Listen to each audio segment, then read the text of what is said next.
دھیان کر لی.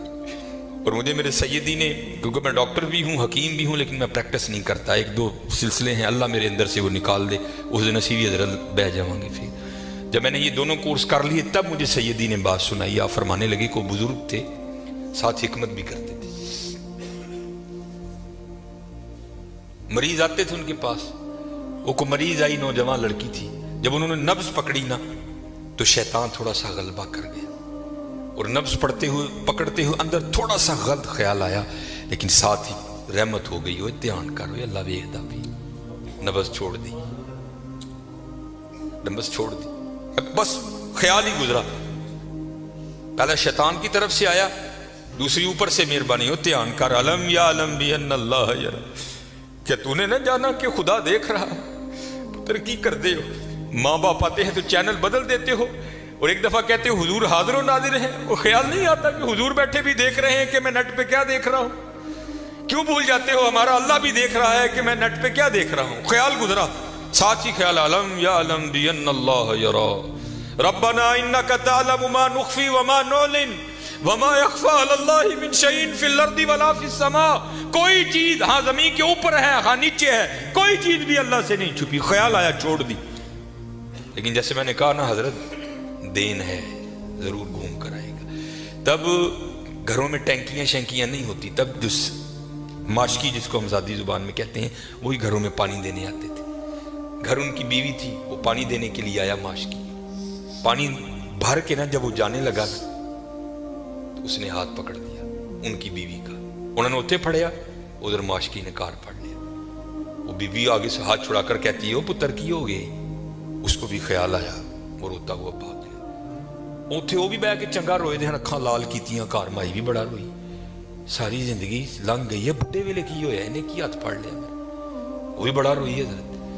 حکیم ہوری گھر آئے تے حکیم صاحب دی اکھاں سجی دی، ویکھیا تے گھر والی دی اکھاں سجی دی. انہیں پوچھا بھلی لوگ کی ہویا کیوں روئی؟ انہیں کہا پہلے تسی دسو تسی کیوں روئے؟ انہیں کہا بس اج ایک دھی آئی سی مینوں دکھان لئی، اودی نبض پھڑی تے شیطان نے اندر گندگی پائی، لیکن نال ہی یاد آیا اللہ ویکھدا پیا میں چھڑ چھڑے. کہہ لیں گے بس ادھر تسی ادھر پھڑ اودی پھڑی ادھر کار ماشکی نے میری پھڑ. دھیان کریو پتر، دھیان کریو. اج کسی دیاں تیاں نے، کل نوں ساڈیاں تیاں نے بھی جوان نے. اج کسی لی چونک چ نہ کھلوئیو، اج کسی لی نہ کھلوئیو. اج تسی کھلوو گے کل کو تہاڈی لی بھی کھلوئے گا. بڑا دھیان کریو، بڑا دھیان. اپنی جوانی بڑی پاکیزہ رکھنی ہے، بڑی پاکیزہ. اور زنا سے بچنا ہے. یہ آگے علامہ صاحب اور میں تقریباً 1.5-2 گھنٹہ بیٹھ کر یہی روتے رہے حضرت کہ سانو اینجدہ پھسایا ہے کہ اج زنا آسان اور نکاح انتہائی مشکل کر چھڑے. نکاح انتہائی مشکل کر چھڑے، انتہائی مشکل کر چھڑے. لیکن بچنا ہے پتر، بچنا.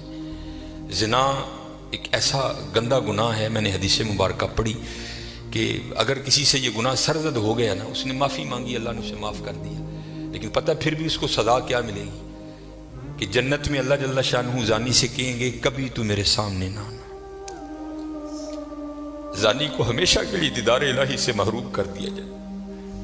اور آج بس اللہ اپنی حفاظت میں رکھے، بچ کے رہنا ہے. اس سے بڑا بچ، اپنی جوانیوں کو پاکیزہ رکھنا ہے، اپنی جوانیوں کو پاکیزہ رکھنا ہے. پھر دیکھو حضرت رنگ کیا لگتے ہیں، رنگ کیا لگتے ہیں، رنگ کیا لگتے ہیں.